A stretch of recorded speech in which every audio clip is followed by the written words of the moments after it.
Basically, salvation comes from the Greek word soteria, which means deliverance or rescue. We can see that in the book of Colossians. Very quickly, let's go to Colossians chapter 1, verse 13 and 14. Colossians 1:13. Look at what the Bible says here. Who had delivered us from the power of darkness and had translated us into the kingdom of his dear Son. Verse 14 says, in whom we have redemption through his blood, even the forgiveness of sin. So salvation is deliverance. Salvation is the rescue from bondage to liberation, from darkness to light, from oppression to liberation.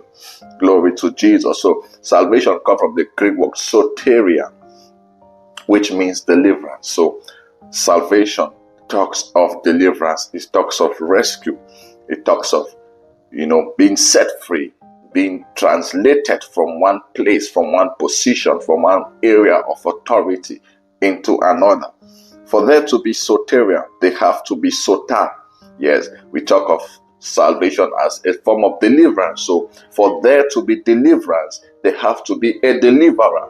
For them to be freedom, they have to be someone who stands to ensure that freedom becomes an experience. I've always been saying this, and I'll repeat it on this session again, that you cannot be the victim and be the deliverer at the same time.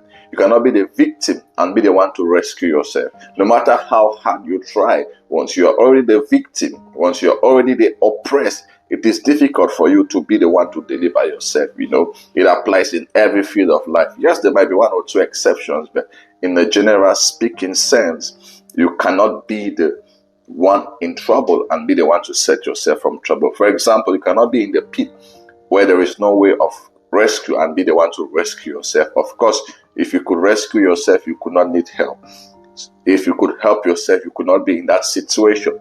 So it is very important that we understand that the concept of salvation can only be made possible through a person. And even before now, there have been various attempts to ascertain salvation, but all of those attempts have failed. Scripturally, looking at it from the Old Testament, from Genesis, Exodus, Leviticus, 1 Kings, 2 Kings, 1 Samuel, 2 Samuel, all through the minor prophets, the major prophets, all attempts have been made to, see that salvation is made possible, but it has always failed. So they need to be a sota.